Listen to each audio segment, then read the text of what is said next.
In this fast-paced, cacophonous world, have we ever paused to pursue that fleeting light of tranquil philosophy? Today, we will guide you into the profound realm of the Tao Te Ching to explore the image of the Enlightened One as depicted by the ancient sage Laozi. Imagine a person who maintains inner peace amidst turmoil and yet can invigorate the vitality of life in stillness. This is the Enlightened One who can be both still and dynamic, as described by Laozi. In chapter 15 of the Tao Te Ching, this ancient sage, with his unique wisdom, reveals to us the spiritual demeanor of the enlightened. This is more than just an ancient philosophical text. It is like a mirror reflecting our deep inner desires to understand the true meaning of life and to find a place of tranquility in a chaotic world. So, how did this sage attain enlightenment? What is his methodology? After enlightenment, what unique qualities does he exhibit? These questions will be answered in today's video. Let us turn to chapter 15 of the Tao Te Ching and follow in the footsteps of Laozi to explore that ancient and eternal wisdom. Let's read the original text first. Laozi, chapter 15.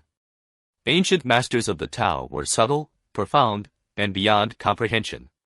Since they were beyond comprehension, I will describe them as best I can: cautious, like one who crosses a river in winter; alert, like one who fears for surrounding armies; courteous, like a guest; yielding, like ice about to melt; simple, like uncarved wood; open, like a valley; turbulent, like muddy water. Who can be still within the turmoil and gradually become clear? Who can be at rest within the movement and gradually become alive? Those who preserve this Tao do not wish to be full. It is precisely because they are not full that they can renew themselves. We see him describing the ancient masters of the Tao from various aspects. There are 7 metaphors here, reminding us of the 7 virtues we discussed when talking about water. He explains it in this manner. Let's first convey his plain meaning. Those who are good at the Tao are mysterious and magical, profound and difficult to understand. Because they are difficult to understand, I reluctantly describe them as follows: careful, like one who crosses a river in winter; vigilant, like one who fears an attack from neighboring countries; reserved and serious, like a guest; at ease and casual, like melting ice; simple and genuine, like uncarved wood; spacious and open, like a quiet valley; muddled and mixed, like turbid water. Who can be still within the muddle and gradually become clear? Who can be at rest within the movement and gradually become full of life? Those who uphold this virtue do not seek completeness. Precisely because they do not seek completeness, they can continually renew themselves. This content is rich, and there is no need for further elaboration. Let's start with the truly enlightened person, who is indeed hard to understand. Laozi often demonstrates that cultivating virtue is a level that is difficult to comprehend. When he advised Confucius, he said, "A good merchant hides his wealth as if he has nothing. A noble person of virtue appears simple and unassuming." What is revealed must be hard for others to understand. He knows within his heart the height he has reached, which is not easy to articulate. In this chapter, Laozi uses 7 metaphors, which can be divided into 4 groups. The first 2 are a pair, the last one is a summary, similar to when we introduced the highest virtue being like water, which has 7 virtues. Now, let's start with the first group. He advises you to be careful and cautious, as if crossing a river in winter. It's too tense. Crossing a river in winter in the north at any time carries the risk of falling into the water. At the same time, the second sentence, to be vigilant, as if fearing an attack from neighboring countries. During the late spring and autumn period to the Warring States period, wars between nations were frequent, so you must be especially vigilant and maintain a humble attitude towards the world to avoid being attacked. This part about being careful and cautious and being vigilant reminds us that there are difficulties and dangers everywhere in the world. Who knows when disaster will strike? Moving on to the second group, in the 3rd and 4th sentences, he says you should be reserved and serious, as if you were a guest. Those who have been guests know that it's easier to be at home for 1,000 days than to go out for a moment. When you go out, you have to consider various environmental factors and relationships with others, so you must maintain a reserved attitude. In the I Ching, there is a hexagram called travel, which is about a person traveling outside. When traveling, you are away from home, and you must be especially careful and cautious, not as relaxed and casual as you are at home. However, Laozi then says that you should be at ease and casual, like melting ice. When winter is over and spring comes, the ice melts, and the results are achieved very naturally and effortlessly. So, in the third and fourth steps, there is a contrast. Reserved and serious represent the outside, while at ease and casual represent an inner state. It means that you are cautious and careful on the outside, but inside, you are harmonious. Why can you be at ease and casual? It's because you can adapt to any situation. Taoism realizes that the Tao is omnipresent, and since it is, being anywhere is within the scope of the Tao, so there's not too much pressure. So this is a balance between being reserved and serious and being at ease and casual. The third group consists of the fifth and sixth points. On one hand, you should be simple and genuine, like uncarved wood. Laozi often uses the word pu, which means wood that has been cut down from a tree but has not yet decided how to be carved or used, whether to make a table, a chair, or to be sculpted into something specific, representing its infinite possibilities. It represents Laozi's emphasis on the simple and unadorned state, without the need to deliberately display any particular characteristics.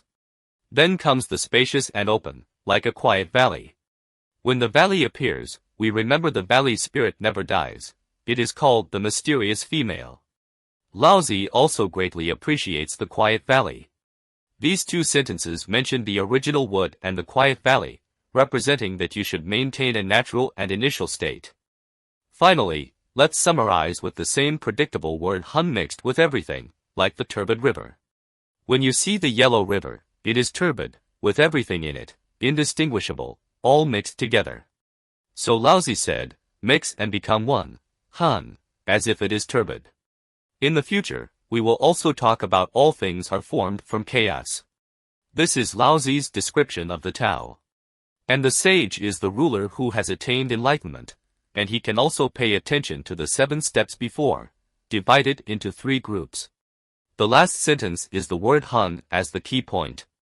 Then, there are 2 sentences that are particularly noteworthy. Why did the German philosopher Heidegger, after World War II in Enlightened, meet with a Chinese scholar, Mr. Shao Si, and have a very pleasant conversation, suggesting that they collaborate to translate Laozi's Tao Te Ching? Why was Heidegger, an important philosopher in the West, who had read many translations of Laozi's Tao Te Ching, felt that he understood Laozi very well and that Laozi's thoughts were in perfect harmony with the original love of wisdom from ancient Greece? However, he always felt that the various translations at the time were not ideal, so he hoped to translate Laozi into German in his later years. So, his collaboration with Mr. Shao lasted only about 3 months, which was not long enough, only translating up to chapter 8, the highest virtue is like water. Heidegger's influence is based on all aspects of the humanities field, and his background was originally from the Christian religious tradition. After reading Laozi, he felt that he understood Laozi and believed that Laozi's thoughts were in perfect harmony with the original love of wisdom from ancient Greece. During his collaboration with Professor Shao, he asked Professor Shao to write a couplet for him. The chosen sentence was, "Who can be still within the turmoil and gradually become clear? Who can be at rest within the movement and gradually become full of life?" This sentence is truly worth noting. Why? Because people generally like to emphasize the quiet, compliant, soft, and non-competitive side of Laozi, while neglecting that Laozi also has the side of revitalizing and initiating instability to make everything continue to produce. This involves being both still and dynamic. A person who can move may not be able to be still, but if a person can be still, it means what? He has the ability to be active. What's important is that a person should know when to stop and when to act. So, Heidegger had a unique insight because as an outsider, he read Laozi and found these 2 sentences to be very suitable as a couplet. He hung them in his study to constantly remind himself of the inspiration he got from Laozi. Finally, let's talk about the conclusion of this chapter, which says that those who uphold this virtue do not seek completeness. Why? Because all things in the universe cannot be perfect. They come from the Tao and return to the Tao, always changing. From beginning to end, only the Tao itself is perfect, and all things in the universe, as long as they change, represent that they cannot be perfect. So, what should we humans do? Living in the world, we should understand that we can aim for perfection, but in our lifetime, we cannot truly achieve it. So, how does the last sentence go? It says that precisely because it has not achieved completeness, it can always renew itself. That is, hide and then become new. This sentence has many disputes in the classics because even in the Silk manuscript version and Wang Bai's version, they talk about must not be full to become. He changed to be you. In fact, the words er and bu are very similar in ancient script, very alike. So, here we have to look at its meaning because if the shapes are similar, you have to see if it makes sense. Our translation here is hide and then become new, which means that if you do not pursue completeness, you will continue to renew yourself. Hide represents reaching a certain degree of existence, and once it has existed, it means that hide is over. So, how can we renew ourselves afterward? It means that you can hide and then become new. This reminds us that any goal in life must be viewed from a long-term perspective. The present is just a stage of achievement. So, you must always be in a state of renewal, otherwise, it is difficult to say that you are enlightened. So, in this episode, we learn about Laozi's ancient practitioners of the Tao and the effects of their cultivation. It is divided into 7 steps. The first and second sentences are about restraint, being careful and vigilant. The third and fourth sentences are relative. On one hand, you should be reserved and serious, like a guest. On the other hand, you should be at ease and casual, like melting ice. You can understand it as being reserved and serious on the outside and at ease and casual on the inside. Then the fifth and sixth sentences use 2 natural metaphors of pu and valley to illustrate that if you maintain a primitive state and return to the original situation, there will be no major problems. The final conclusion is the word hun, which is hun, as if it is turbid. It mixes together, appearing as if turbid, and at the conclusion, he reminds you of the couplet we mentioned by Heidegger, who can be still within the muddle and gradually become clear. Who can be at rest within the movement and gradually become full of life? So, one must grasp both stillness and movement, and not just be still. If you are still to the end, it becomes completely lifeless and inactive, which does not conform to the process of change of all things. So, the conclusion is that whoever upholds this Tao does not seek completeness. And precisely because it has not achieved completeness, it can always renew itself. We emphasize that what Laozi talks about here is hide and then become new, and you can also refer to what will be discussed later in Laozi's chapter 22, which mentions must then be new in 3 words, meaning the old will surely be renewed. It is evident that these two are interdependent. If you admit that you are old, then there is a new beginning. Once the new appears, it becomes old, and you continue to develop towards the new future. So, must then be new and hide and then become new can complement each other. When we understand Laozi, there are many keywords, and there will be different versions. We try to interpret the essence from Laozi himself, which is more reasonable. So in this chapter, if you want to think about the problem, you can ask yourself, can we also learn to restrain and release ourselves? In which aspects should we practice restraint, and in which aspects can we let go?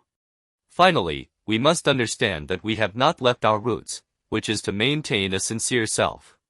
This is something to consider. I would like to hear your thoughts.